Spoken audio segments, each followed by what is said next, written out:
20 to 30. Work your butt off. Like, just work your butt off. Don't take your youth is probably the best thing. And I'm glad. I slept on floors, I grind. That's the time you can afford to do it. So use it. If you're serious about anything, don't care about what your friends are doing. You're gonna thank yourself, because 10 years from there, I started my first business when I was 17, 18. Grinding, failing, failed.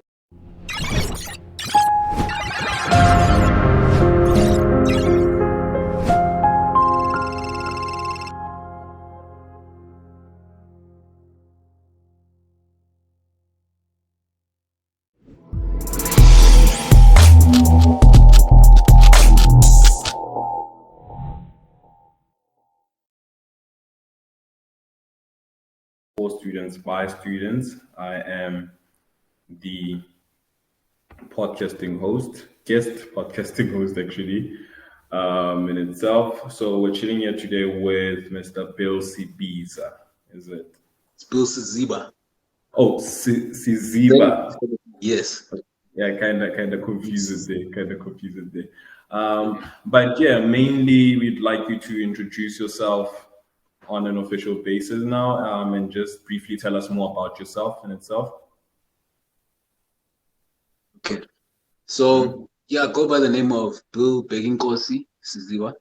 Beginkosi is my middle name. Sometimes I introduce myself as Beginkosi because just love the meaning behind it. So I'm originally, I was born in Zimbabwe. Came down to South Africa with my parents when I was 2 years old. So did most of my education down in Joburg. Did my tertiary education in the Eastern Cape. And that experience in my life actually was the first thing that started to, shape a lot of who I am today. Oh, yeah. And then in terms of in the Eastern Cape, where did you mostly grow up into, and what really inspired you into the direction of architecture in a sense? Architecture. All right. So essentially, when I grew up, I didn't have any like special talents or anything that you could say, like, you look at this kid is gonna do something. So, and I was conscious of that. I was conscious of the fact that, when I was in primary school, when I grew up, because where I grew up, when my parents moved to South Africa, we said Kasi, like Whitefield, which is on the east of Johannesburg. And, being a kid from Zim at the time, even though like I was 2-3, already like being a 2-3-year-old in Zim, like in a Zim crash, is different to a South African crash, especially those times, because it was just apartheid times, like just before, what I mean? So, there was an energy in South Africa. So it's like my nurturing, my environment, I grew up like seeing a lot of things. There was a lot of like protests in the time as a kid. So I'm moving from a country where like I was living with my grandparents, my aunts, and then I'm moving to a country where I'm seeing there's conflict. There was still unrest, especially Yugokas. You know what I mean? So I witnessed a lot of things when I was growing up, a lot of abuse, alcohol abuse, and all those things. Because, my folks were obviously going through their things. They were human beings migrating to another country, and there was drama, right? So I grew up seeing all this drama. And what it did, it made me a bit more conservative. I became more observant. So I wasn't too social.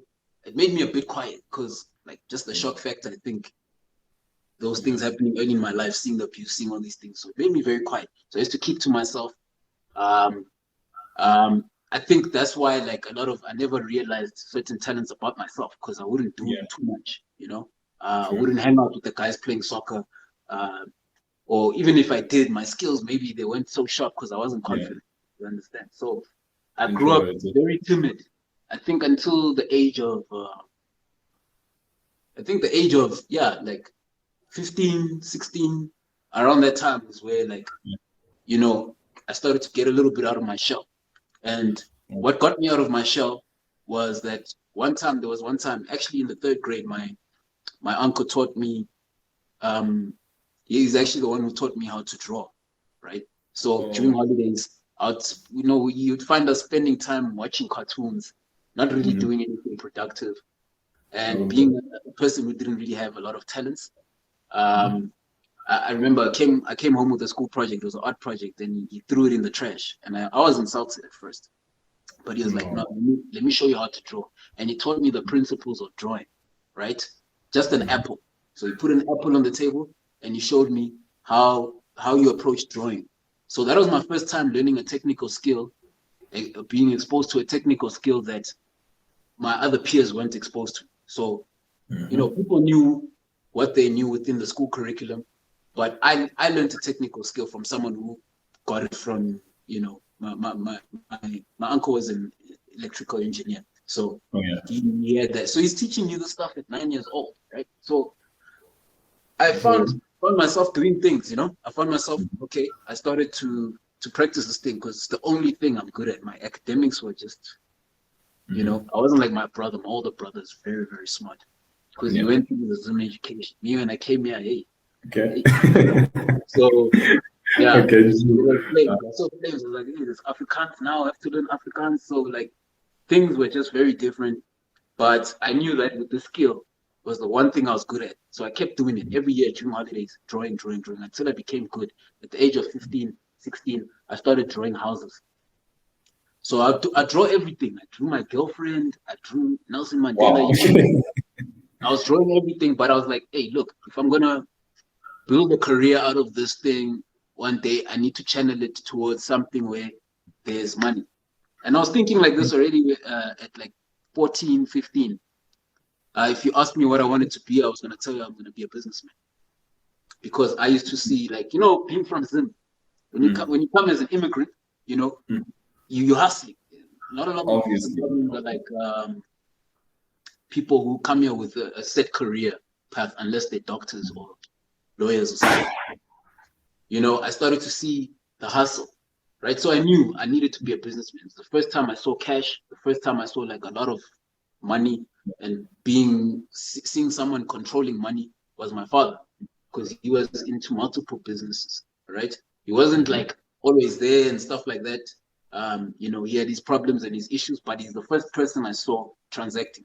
So I was like, okay, how do I transition this drawing thing into a business one day? Right? So I started drawing houses. I didn't know what I was doing. I didn't know there's a thing such as architecture.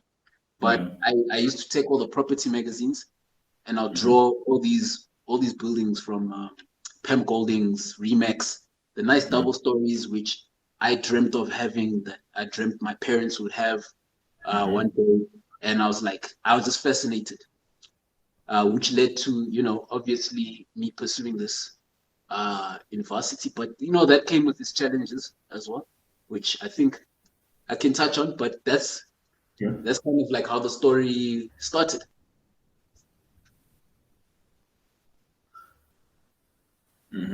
Oh, in actual fact, what I heard in terms of that is that you basically knew exactly where you're going from the age of 9, right?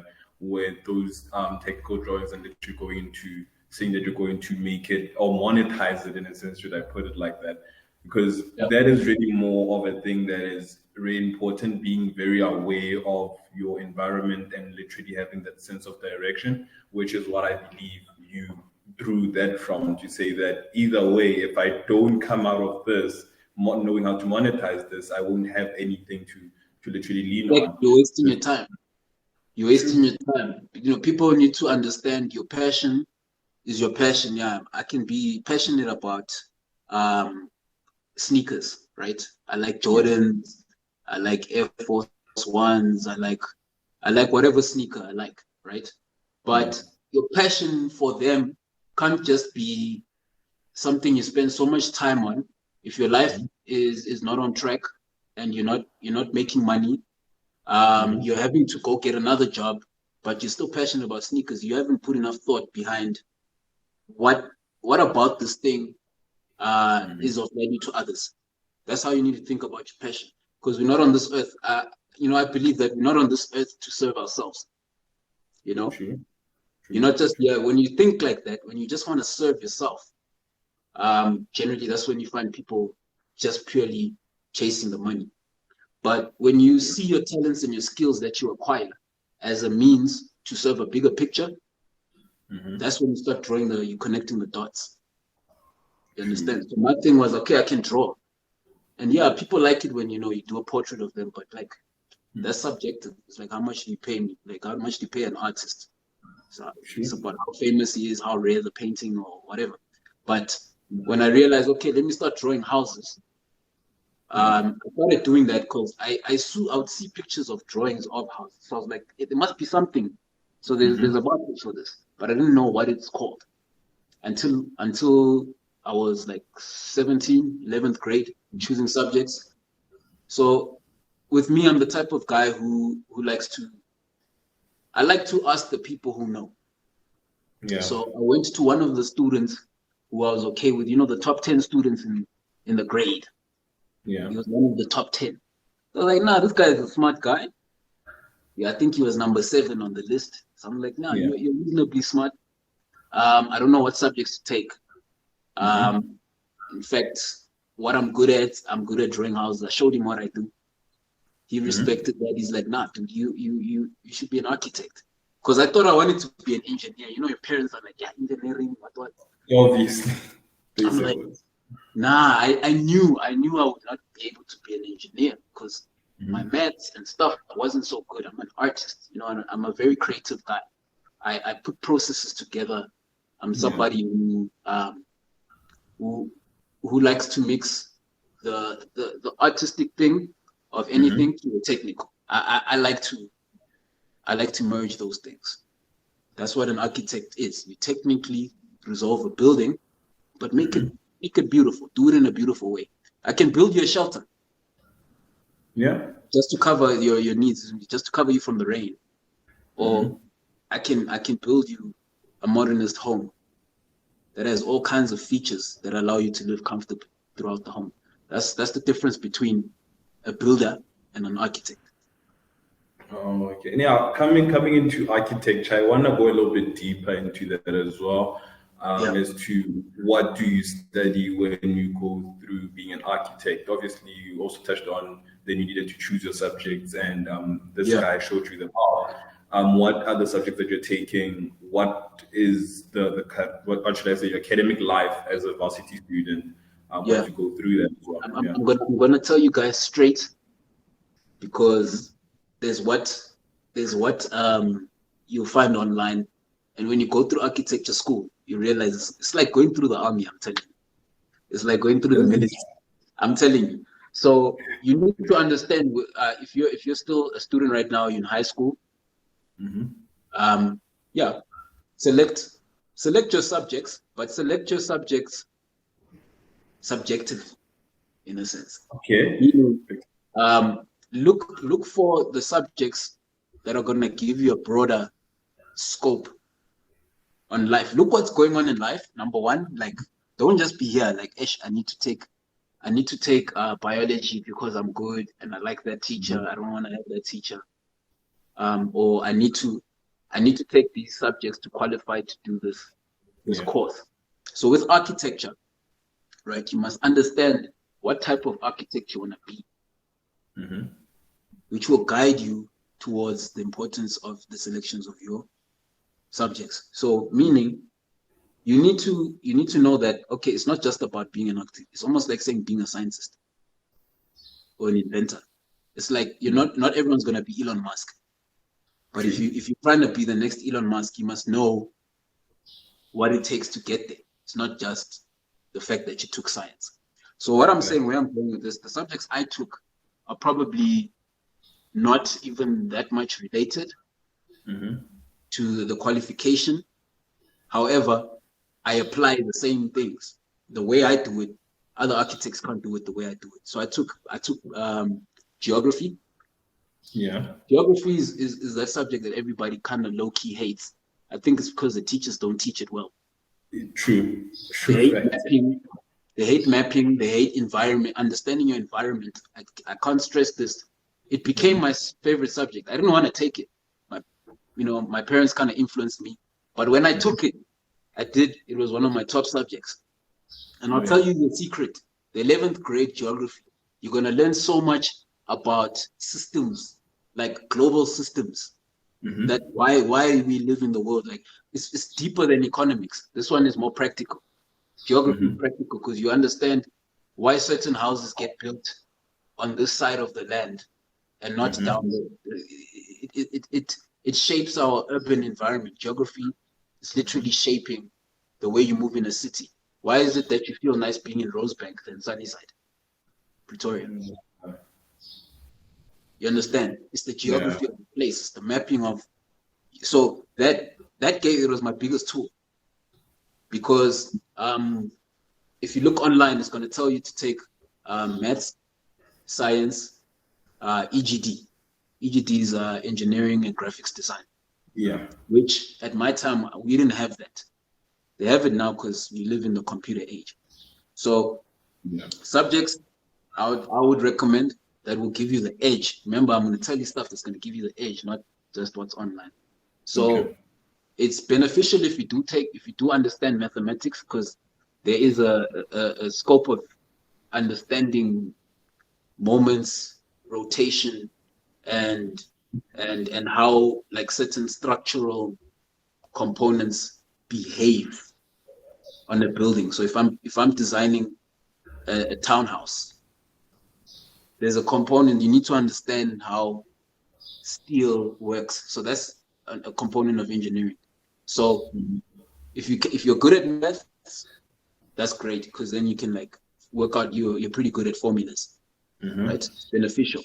For me, I was average at maths. I just made it. I scraped through structures, but I learned a lot though. You must absorb things. You may not test well, but eventually I'm a practical guy. So I learned more on the field than I learned on a textbook. So I'd say maths. Nowadays they accept maths lit, so no fear.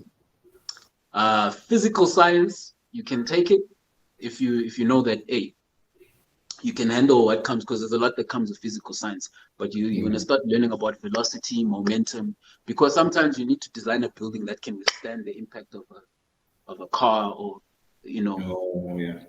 that can withstand the winds. The roof needs to be such a way that the wind doesn't blow it off. So you'll be designing things like this. So understanding the science of things will help you. But you can't get away without it.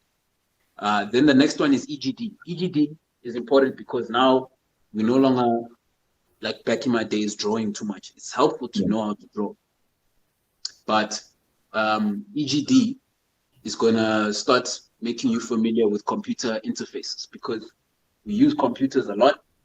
Yeah, the computers are number one asset as an architect right now, because to pump the volume of work you need to put in to get a building ready to be built, drawing by hand will take you months versus a computer generated thing, which will take you, what will take you a month will take you less than a week. So EGD. And look, art in architecture school, remember, architecture stands, if you break up the word, archi. Archi is about the art. There's an art element about it. And then the texture is the technology. Oh, okay, I get that now. Architect. So it's like, this architecture is about mixing the art of a building to the technology. So a lot of people think, you draw nice houses. There's a lot to make the thing stand in the air and so that it doesn't fall on you. You know what I mean? So it's the technology behind that. So art is going to help you become a very creative, or to enhance your creativity, because otherwise you end up being a draftsman. If you don't have art and an artistic mind, if you know what draftsmen are, they focus mostly on the technicals.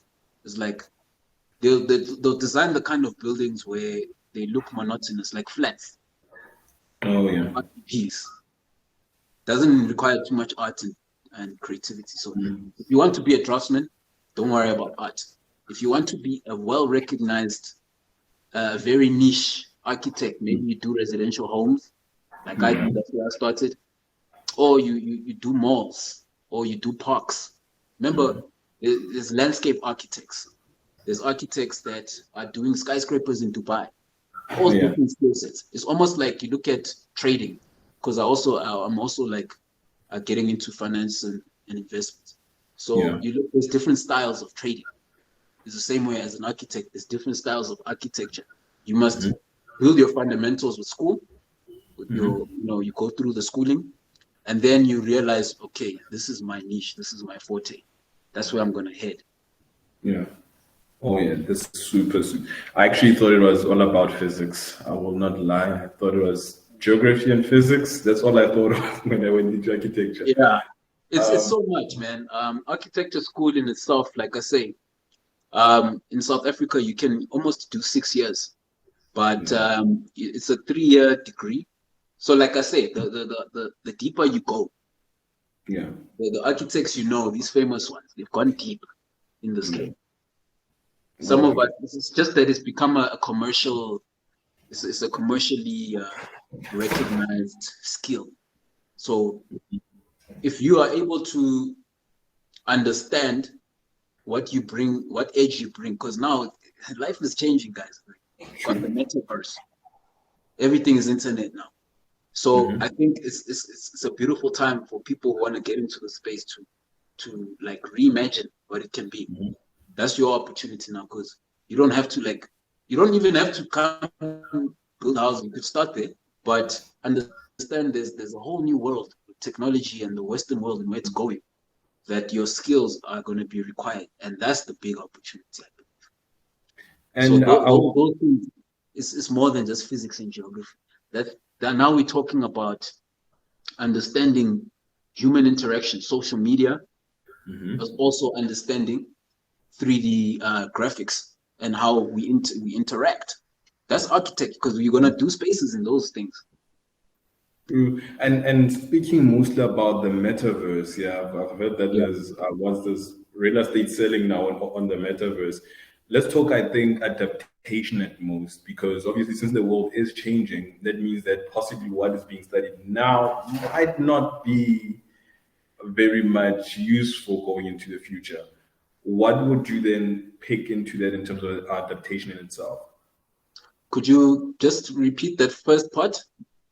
Basically, I was saying that what is being basically like learned now, could it be that good, useful going into the future at most? And that's the thing. That's a very good question. I'm glad you asked that question, because that's normally when looking from the outside in, when you're still a student, you're hearing people saying, don't waste time in university. Life is changing. You must, go straight into business. And then being someone now, where I'm a businessman, I'm an entrepreneur, and I'm also an architect. I can see things from both sides, because there's a corporate world which is very structured. Your life is going to be very structured to deliver on a discipline that is expected of you. So it's almost robotic in nature, the corporate system. It has its nice times, but architecture is only going to be nice depending on what you make of it. So to answer your question, the stuff we're learning in varsity, are going to build your core. Right? That's why I say architecture school is not just a bunch of classes. Learn how to draw. It challenges you so deeply. It challenges you so much deeply. I wasn't joking when I said it's like the military, because especially if you're coming, and I'm guessing most of your listeners may be from a disadvantaged background. Sure. Right. So what I can tell you, you can expect that there's not going to be a lot of people that look like you. There's not going to be a lot of people that are willing to go through what's required of that course. It's going to challenge you mentally. You're going to have to know how. It teaches you how to accept rejection. It teaches you how to fail. You will fail. Only the chances of you being a star student in architecture is like 2%. Wow. Okay. I'm not 2%. Like chances you're not going to be a star student. It may happen in one semester, but it's a very, you have to be so good, right? So what they teach you in architecture school are the fundamentals of architecture. There is a practical side depending on what degree you take, and those guys generally have an advantage when it comes to the marketplace. When I say the marketplace, I'm talking about everyone who's out there in business, in the corporate world, who's making money from that thing. So the people who have a more technical degree generally are more employable, because what employers are looking for are people who can deliver work, not come up with ideas. Architecture school, for the more artistic side, the ones who don't do technical, you're going to be more creative. You're going to come out that thing with some of the most insightful ideas about how we live as human beings. Now, if you decide to go the route of the more imaginative, and that's when you do your masters in architecture, right? You found a fine balance between technical and art. That's when you become an architect. The other guys who do more technology, it's called architectural technology. They are more employable. Architectural technology is easier to find employment off the bat. Even your pay is going to start off higher than the typical candidate architect on this side who's done their masters. But the potential level of the guys here. So meaning, as what you learn in varsity, if you do a technological career, you could come out of varsity and catch a nice 25K salary, because your course requires you to go do some internship. You get points. It's almost like doctor, right? But your degree, there's a ceiling. So you push whatever 25K, maybe you make it to like 45K at the peak of your corporate thing, before you have to now get more qualification. Whereas the guys on this side, you leave varsity, you've got all this accreditation, all this stuff, but employment may be a little more difficult unless you've set your stuff up. If you're going to take this route, start engaging with employers before you graduate, because it's not easy to find employment. These ones here, they're going to get started with a salary. If you're lucky, maybe back in my time it's below 20,000. But with inflation now, you could say maybe above 20,000. But your peers on this side, maybe they're doing like high 20s starting. Now, these guys, where they peak, the architects, they can go much further. They're not going to peak at 45. Depending on how you move up the corporate ladder, you can find yourself earning a comfortable salary above 65,000, 70,000. If you work yourself up to be one of the directors, of course, the companies in architecture, they're not as big. It's not like banking. Banking, there's a floor, 50 people, there's another floor. There's architecture companies, you find one building, maybe there's 10, 20 people in a medium-sized firm. A large firm is considered anything like 45 and above. So it's small, tight-knit stuff. So it allows you to get leadership positions fairly easily if you're good. But I have to tell you that that career is fine if you're comfortable. I'm neither one of those. I redefine my own things, because like I told you, one of my other subjects was business. So now I personally took geography, math, science, and business. Indeed. So then I would then ask, in cases of that, incorporating architecture and entrepreneurship now, then that's where I would now get into that. What's that journey in actual fact? Incorporating what you're already doing with now saying, I want to now take this into this certain level, move it in this certain direction, which I believe is a way in which can benefit society in itself. Okay. So I'll tell you something. The entrepreneurship road for an architect is a difficult one. I'm gonna say it up front. I'm not gonna sugarcoat it. It's a difficult one. It's already difficult just getting the skill set. It's difficult starting a business, making a business out of it, a thriving business. You can make some money. You can be one of those guys. Yeah, I get like five or six plans that I do a year. It pays you enough to finance a GTI and live in a nice 2-bedroom leopard estate. But it's all dependent. Like you yourself, as an entrepreneur, what are your goals? Some of us are lifestyle entrepreneurs. We want to fund our lifestyles. Some of us want to be growth entrepreneurs, want to have a listed company one day. And then some of us are just self-employed. Yeah. Right. So the entrepreneurship route, what makes it difficult is the fact that architecture is not like selling sneakers or selling couches. When you think of an entrepreneur is someone who sets up systems for commerce or transactions to take place where they're selling a product or service to a market.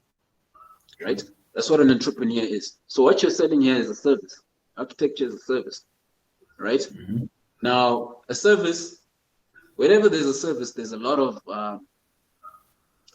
tape around it. There's especially a technical one, which has you're risking the lives of your clients, essentially. Every time you draw something that must get built, you as an architect take responsibility for it. You get sued. Legal action can be taken on you if someone dies and you. Have you seen some of the stuff that gets built, Kokas? Like, I've seen it. So it's regulated by a body. There's a body. There's a national body which counsels and regulates the designs, the quality of the work which gets put out to a South African standard, because we are measured against a British standard. So when you go to, that's why our universities here are sought after. A lot of people from other countries, or Congo, or Cameroon, Tanzania, Uganda, they come study here, UCT, because why? Our architecture degree. If you look at the buildings, have you seen the houses and the buildings in South Africa? South Africa has one of the top standard. You match it with Australia. Australia, I think, is the only one who competes with us, because our buildings, our designs, by far, they're like only thing that comes close to Spanish architecture. Like European architecture is kind of old now. They don't have land. We have land. Oh yeah. Dubai doesn't even have land. It's limited. Yeah, we have land. Australia, land. That's why you see our type of architecture is so beautiful, it's so artistic, because Africa is beautiful. So definitely, I'll tell you that being an entrepreneur, you gotta understand. Okay, what do I want to do in the space? Number one, every business is born out of a need. If you can think, like I mentioned earlier, if you can think about, an entrepreneur is there to solve a problem. You're not there to be an entrepreneur for the sake of, I just want to own my own thing, do my own thing. Yeah. You will fail. It will rock you. This marketplace will rock you if you don't think the right way. Your approach should be, where is the need? Number one. And then once you see, okay, with my skill set, or what skill set is necessary for me to meet this need? So is my need in the residential space? Is it in the commercial space? Is it in the metaverse? Where's the need?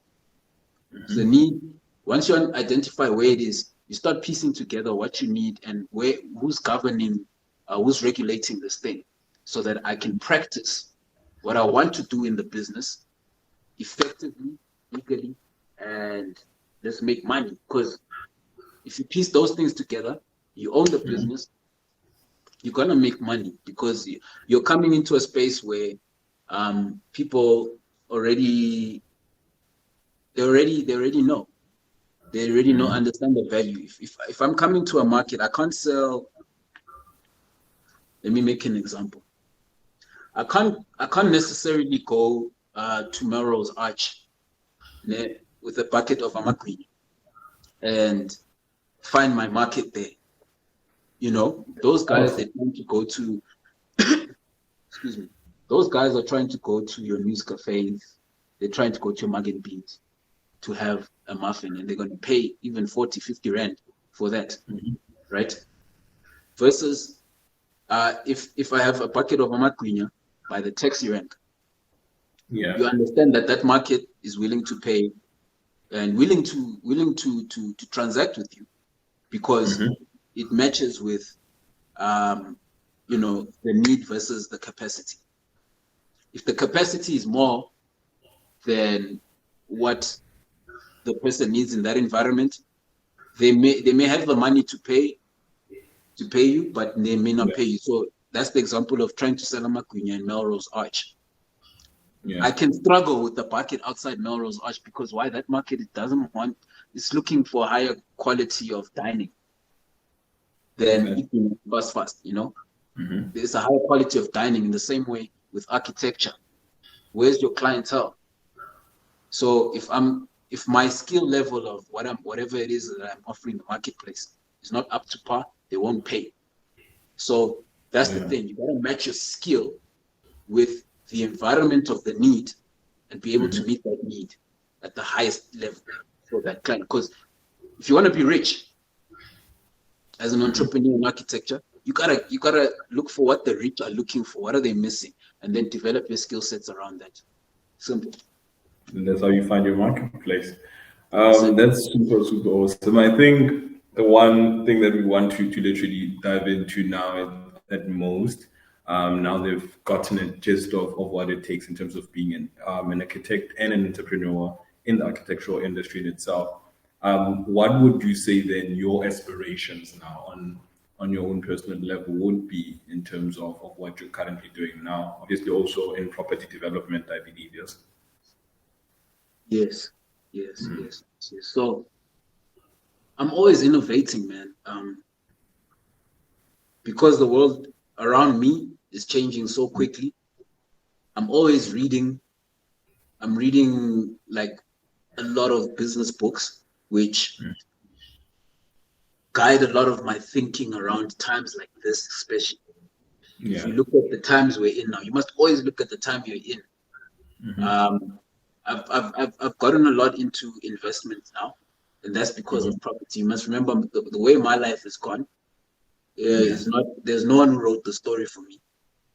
I learned how to draw, and I then found out about architecture. I pursued architecture, which put me in a position to understand construction. I understand construction. I made my first $1 million in construction. And then from construction, I understand, okay, this money has to move somewhere. It's not just about make your first $1 million, then what? It's like, okay, there's my clients who are actually spending this money with me. They are investing. So that opened my mind to property investment. And then when you understand property investment as an investment vehicle, that's where I'm at now. I'm now looking at investments, like different investment classes now. So if you understand my evolution and what I'm doing, you realize that I'm a type of architect that understands the economic flow of what we're doing and how that ties back into my art, because this is my creative power, right? My creative power, art, and all the things which I learned doing it is also guiding my business. So it's like when you do something, like, let's say I can be an architect and understand the cash flow systems in an architecture business, right? So I understand, okay, maybe we get paid as a business in the middle of the year, because that's when a lot of people are active trying to get stuff done at council. And then I know that my highest period of construction is happening in the first half of the year because it's winter, there's less rain, it's easier to do construction. So you understand, I'm starting to understand money as a seasonal thing, the seasons, right? And when you understand investments, there's also seasons. So when you understand the seasons of you getting money, you gotta understand where to store some of this money and when you're gonna get it. So essentially your income structures. So that's what I'm up to right now. I'm at a space now. I'm starting to learn from scratch about foreign exchange, stocks. I'm starting to learn a little bit about crypto, although right now crypto is is in the pits. But overall, these are investment vehicles, and some have short-term returns, some have long-term returns. So my goal is to be retired. I'm trying to be retired 35. But my retirement doesn't mean I'm not working, I'm on the beach. My retirement means I'm focused no longer on, fast-paced income. Time now. It's a sense of transition from there. Not really settle, but play a bigger picture. Yeah. So I'm trying to play the bigger picture, and there'll come a time. Like I'll tell any young people right now, if you're between the ages of 18 to 30, work your butt off. Like just work your butt off. Don't take your youth is probably the best thing, and I'm glad. I slept on floors, I grind. That's the time you can afford to do it. So use it. If you're serious about anything, don't care about what your friends are doing. You're gonna thank yourself, because 10 years from there, I started my first business when I was 17, 18. Grinding, failing, fail, go fail. But grind, like work hard, push your body, push your mind, push your risk tolerance, push yourself. Rather come to a point where now you're 30 something, and because the most valuable thing that I have is all the knowledge and experience that I've gathered. Now it's very easy for me to start a company and understand where to go. I'm not like, it's not like I wasted my years paying a credit card. Like that's what you do. Like you really realize what you're doing with your life. You wasted 10 years to pay off a furniture account. That's what you were working. And then get to a point in your life you have no more energy, and now you're thinking, okay, business. Now you want to jump. Why are you making it harder for yourself? Don't. So when you're young, forget about and I'll say this a lot for the guys, especially because you guys really have you have the advantage, man. You got a clean 10 years, my guy.